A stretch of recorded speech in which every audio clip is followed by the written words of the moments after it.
حضرت اسماعیل علیہ السلام کا واقعہ سنے ہیں نا؟ کہیں رہنے لگے، ابراہیم علیہ السلام جب اپنے بیٹے سے ملنے گئے، دروازے کو دستک دی، اسماعیل علیہ السلام کی بیوی نے دروازہ کھولا، سامنے بوڑھا آدمی کھڑا ہے۔ اسماعیل کی بیوی نہیں جانتی تھی کہ یہ میرے سسر ہیں، دیکھا نہیں تھا۔ اس بستی میں اسماعیل علیہ السلام نے ایک شادی کر لی تھی۔ حضرت ابراہیم علیہ السلام نے سلام کیا، اس عورت نے جواب دیا، اسماعیل کی بیوی نے۔ حضرت ابراہیم نے پوچھا اسماعیل علیہ السلام کہاں گئے؟ کہنے لگی وہ تو جنگل میں شکار کھیلنے کے لیے گئے ہیں۔ کہا اچھا یہ بتاؤ کہ تمہارے گھر کا گزر بسر کیسا چل رہا ہے؟ تو کہنے لگی بہت برا ہے۔ بہت برا؟ ہاں، صبح کھا لو تو شام کو نہیں ملتا، شام کو کھا لو تو صبح بھوکے رہتے، بہت برا حال ہے۔ ابراہیم علیہ السلام سمجھ گئے کہ میرے بیٹے نے بیوی کا انتخاب کرنے میں غلطی کی۔ تو کیا کہا؟ بہو کیا کہا؟ اسماعیل کی بیوی کہا جی، جب اسماعیل علیہ السلام گھر پہ آ جائیں تو ان سے صرف اتنا کہہ دینا، ایک بوڑھا آدمی آیا تھا، اس نے آپ کو سلام کہا ہے اور یہ کہا ہے کہ گھر کی چوکھٹ بدل دو، چوکھٹ ٹھیک نہیں ہے۔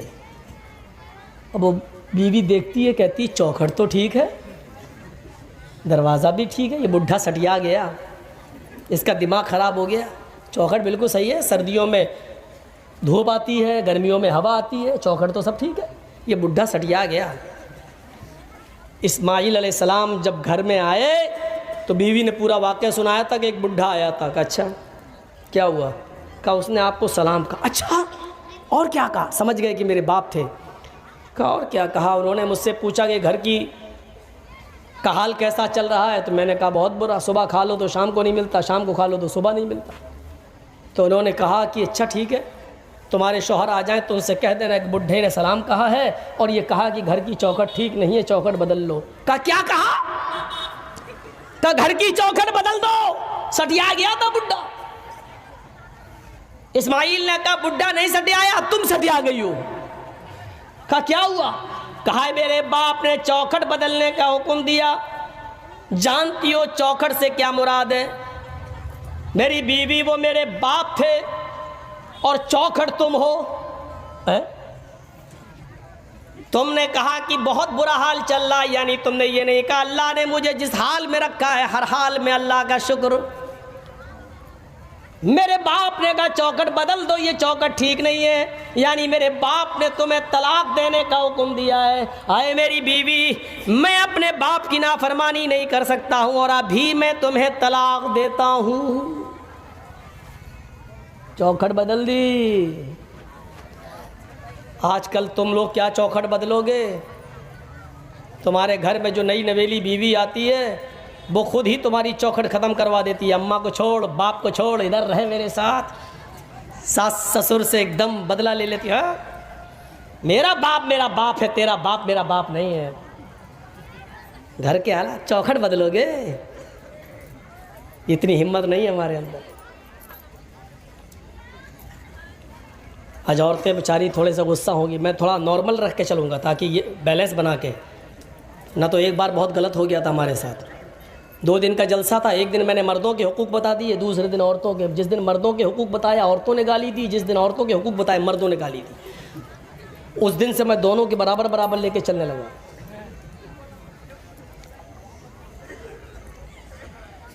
تو یہ ہوتا ہے، طلاق دے دی۔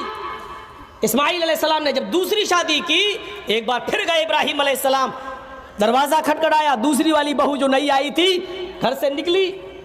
جی کون؟ کہا اسماعیل کہاں ہے؟ کہا وہ تو شکار کھیلنے گئے ہیں۔ اچھا یہ بتاؤ گھر میں تمہارے گزر بسر کیسا چل رہا ہے؟ الحمدللہ اللہ کا شکر ہے، اللہ نے جس حال میں رکھا ہے۔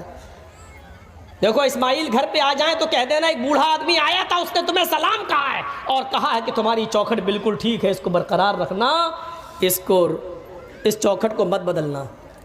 وہ بھی کہتی کتنا بڑا بڈھا سٹیا گیا، ارے بدلنے کون جا رہا ہے چوکھٹ جو کہہ رہا ہے کہ برقرار رکھنا۔ اسماعیل علیہ السلام آئے تو پوری بات بتائی، تو کہا وہ میرے باپ تھے، اور چوکھٹ کو برقرار رکھنے کا مطلب یہ ہے کہ انہوں نے کہا کہ یہ بیوی تمہاری ٹھیک ہے جو اللہ کی شکر گزار ہے۔ اچھا ایک بات سنو، پورے واقعے کو سننے کے بعد کیا مطلب نکالا آپ نے؟ میں نے ایک مطلب نکالا ہے، میرا ایک مطلب یہ نکالا ہے، اتنی سی بات پر بس گھر کا گزر بسر کیسا چل رہا ہے؟ بہت برا، صبح کھا لو تو شام کو نہیں ملتا، شام کو کھا لو تو صبح نہیں۔ اتنی سی بات پر ابراہیم علیہ السلام نے کہا یہ اللہ کی نافرمان اور اللہ کی ناشکر گزار عورت ہے، چوکھٹ بدل دو۔ آج کل کی طرح ہر بات میں نافرمانی کرنے والی عورتیں ہوتی تو کیا حالت ہوتی؟ چلے آئے صبح سے پہلے مہینے کی تنخواہ لے کے ہاتھ ہلاتے ہوئے چلے آئے، فیئر اینڈ لولی نہیں لائی گئی، پونڈس نہیں لائے، کریم نہیں لائے، ارے ساڑی لے کے آنا چاہیے تھی۔ جب سے آئی ہوں تمہارے گھر میں تب سے پریشانی تو رہتی ہوں، کیا دیا تم نے؟ ہر بات پر روزانہ 20 اگر گنو تو گن نہیں پاؤ گے کتنی نافرمانی ہو سے۔ اپنے ماں باپ کی نافرمانی مت کرنا، چاہے وہ تمہیں تمہارے اہل و عیال سے اور تمہارے مال و دولت سے تمہیں بے دخل کرنا ہے، نکال دیں۔ اس صحابی کا واقعہ یاد کرو جس نے اپنی لنگڑی اور لولی اور اپاہج اور آنکھوں سے اندھی ماں، بوڑھی عورتیں بھی ہوں گی سنیں تمہارے مطلب کی بات، آنکھوں سے اندھی، ہاتھوں سے کوڑی، پیروں سے لنگڑی، اپنی ماں کو اس نے اپنے کاندھے پر بٹھایا، اپنی کمر پر لادا اور عمرے کے لیے لے گیا اور خانہ کعبہ کا طواف کر رہا ہے۔ اس زمانے میں ویل چیئر نہیں تھی، بٹھال دیا اور طواف کر لیا، اپنے کاندھوں پر اٹھایا، پیٹھ پر لادا اور طواف کرایا۔ ایک چکر ہو گیا، 2 چکر ہو گیا، تیسرا چکر ہو گیا، چوتھا چکر ہو گیا، 5واں چکر ہو گیا، 6واں چکر پورا، اور 7واں چکر لگاتے لگاتے اس کی مٹھ بھیڑ حضرت عمر سے ہو گئی۔ 7ویں چکر میں عمر فاروق مل گئے۔ اس نے کہا امیر المومنین یہ میری ماں ہے، میں نے اپنی بوڑھی ماں کو اپنے کاندھے پر بٹھا رکھا ہے، اپنے پیٹھ پر لادا ہے، اور میں کعبے کا طواف کر رہا ہوں۔ 7واں چکر ہے، اس کے بعد میں صفا اور مروہ کا چکر بھی لگاؤں گا، سعی بھی کروں گا۔ امیر المومنین میری ماں لیٹرین کرتی ہے، اس کی گندگی کو میں صاف کرتا ہوں۔ میری ماں ہاتھوں سے کوڑی ہے، میں اپنے ہاتھ سے کھانا بنا کر اپنی ماں کو کھلاتا ہوں۔ اس کے منہ میں دانت نہیں ہے، میں اپنے منہ میں روٹی کو چباتا ہوں، نرم کر کے میں اپنی ماں کے منہ میں ڈال دیتا ہوں۔ میں اپنی ماں کے کپڑے دھلتا ہوں، اپنے ماں کا پیشاب و پائخانہ صاف کرتا ہوں۔ امیر المومنین کیا ابھی بھی میں نے اپنی ماں کا حق ادا نہیں کیا؟ کیا اب بھی مجھ سے باز پرس ہوگی؟ کیا ابھی بھی میں نے اپنی ماں کا حق ادا نہیں کیا؟ حضرت عمر فرماتے ہیں آئے میرے دوست میں کیسے بتاؤں؟ اس نے کہا امیر المومنین سچ بتائیے، کیا ابھی بھی میں نے اپنی ماں کا حق ادا نہیں کیا؟ حضرت عمر کہتے ہیں نہیں۔ کہا امیر المومنین کتنا حق ادا کروں، کتنی خدمت کروں تب جا کر حق ادا ہوگا؟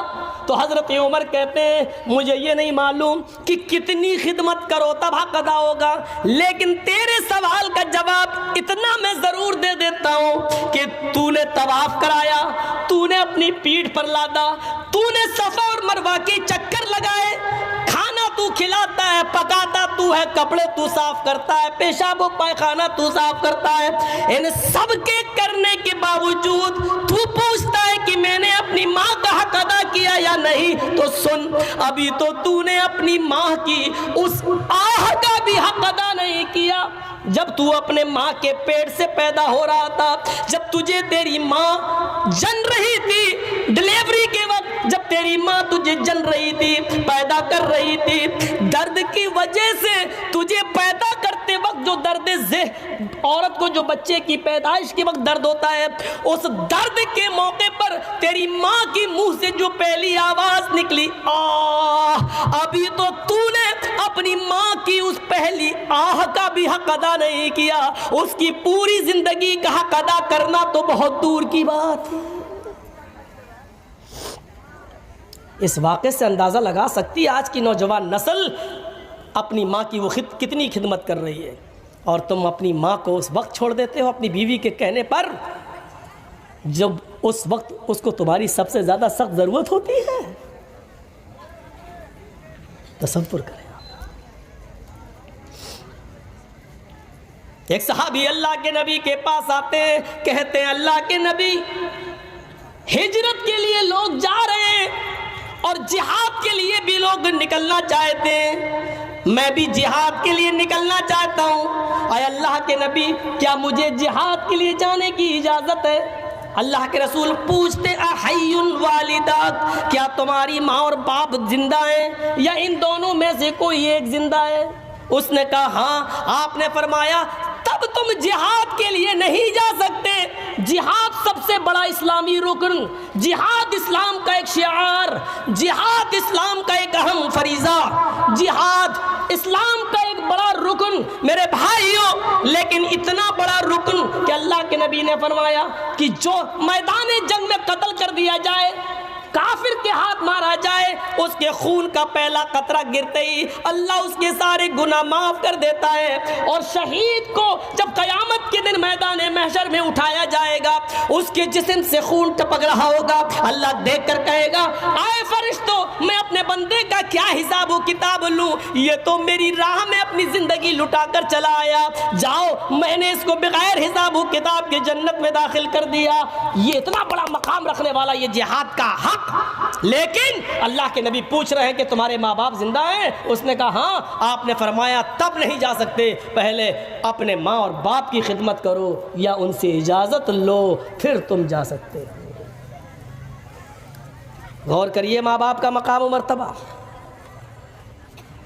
ایک دور تھا برامکہ کے اولو العزم نوجوان پورے بغداد پر چھائے ہوئے تھے، ذرا اس واقعے کو سنیے آپ کے رونگٹے کھڑے ہو جائیں گے۔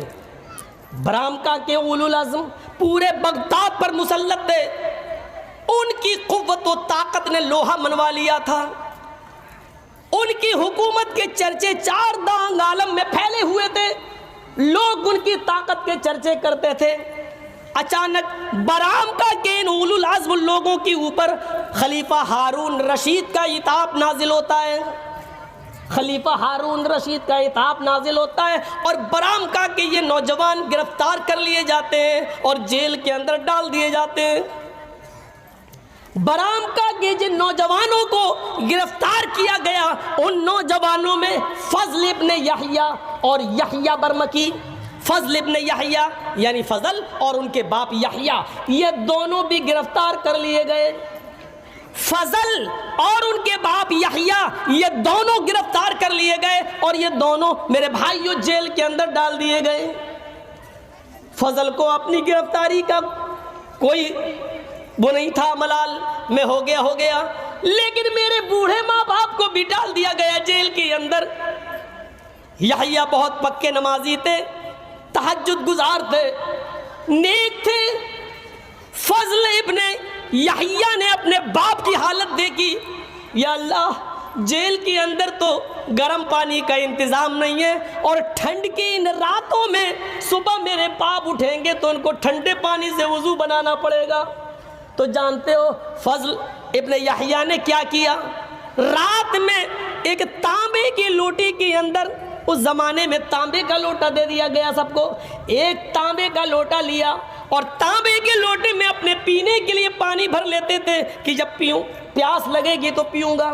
لیکن فضل کا حال یہ تھا کہ وہ رات میں پانی پیتے نہیں تھے، بلکہ رات بھر اس پانی کو کمبل اٹھا کر، گرم چادر اٹھا کر اس تانبے کے لوٹے کو اپنے پیٹ سے چپکا لیتے تھے کہ میرے پیٹ کی گرمی سے صبح فجر کی نماز کے وقت تک اس پانی میں تھوڑی سی گرمی آ جائے گی، کچھ تو گرم ہو جائے گا، اور اس گرم پانی کو وہ فجر کی نماز کے وقت اپنے باپ کو دے دیا کرتے تھے۔ اے ابو جان اس سے وضو بنائیے۔ میرے پیارے ساتھیوں غور کرو، علامہ یافعی نے اس بات واقعے کو اپنی کتاب میراث الجنان کے اندر نقل کیا ہے. آپ اندازہ لگا سکتے ہیں ایسے ایسے نوجوان گزرے جو اپنے باپ کے ٹھنڈے پانی سے وضو کرنے کو بھی یہ سمجھتے تھے کہ میرے باپ کو بخار نہ آ جائے, بیمار نہ ہو جائے, زکام نہ ہو جائے, تو وہ رات بھر اس تانبے کے لوٹے کو اپنے پیٹ سے چپکائے رہتے تھے تاکہ کچھ تو گرمی آ جائے گی اور میرے باپ کو کچھ تو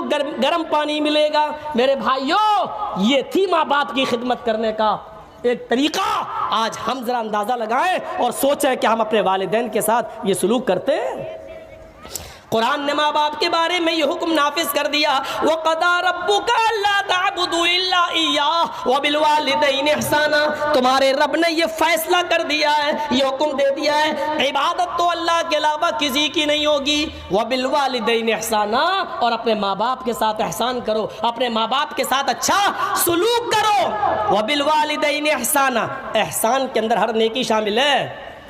اپنے ماں باپ کے ساتھ احسان کرو. احسان کس کو کہتے ہیں؟ ہر نیکی. باپ کمزور ہیں, کرسی پر بیٹھے رہتے ہیں, بیٹا مجھے تھوڑا سا باہر بٹھا دے, میں تھوڑا سا سڑک پر بیٹھنا چاہتا ہوں دھوپ میں.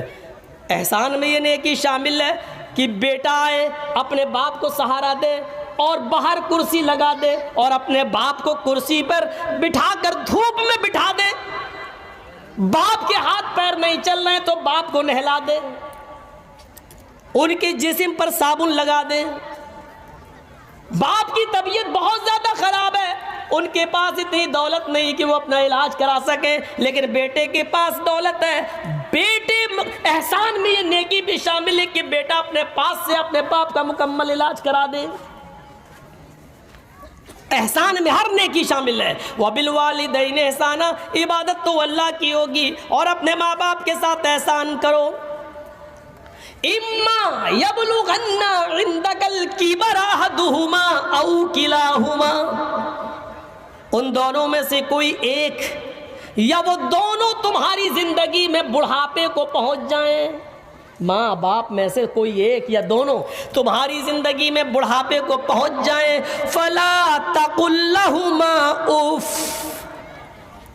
تو تم ان سے اف بھی مت کرنا. اف سمجھتے ہو؟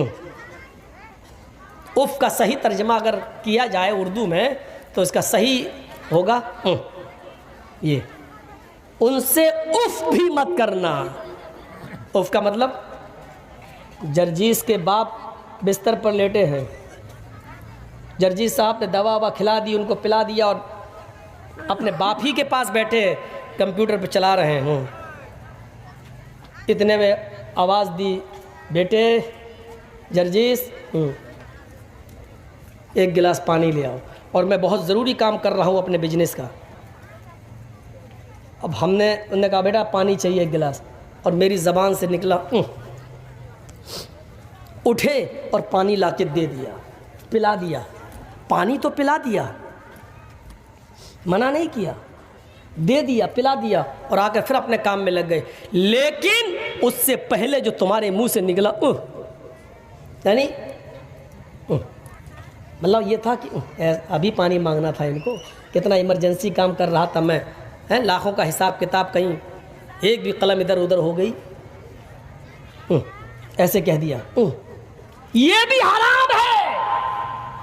پانی آپ پلا رہے ہیں ان کو, لیکن آپ کے منہ سے جو نکل گیا ہے, اللہ تعالیٰ نے اس سے بھی منع کیا. فَلَا تَقُلْ لَهُمَا اُفٍّ وَلَا تَنْهَرْهُمَا, یہ بھی نہیں نکلنا چاہیے تمہارے منہ سے. وَلَا تَنْهَرْهُمَا, اور ان کو کبھی جھڑکنا نہیں, کبھی جھڑکنا نہیں, ڈانٹنا نہیں, بلکہ جب بھی ان کے سامنے بات کرنا تو اپنے بازو نیچے کر کے اور سر جھکا کر بات کرنا. وَقُلْ لَهُمَا قَوْلًا كَرِيمًا, اچھی بات کرنا. یہ ہے ماں باپ کا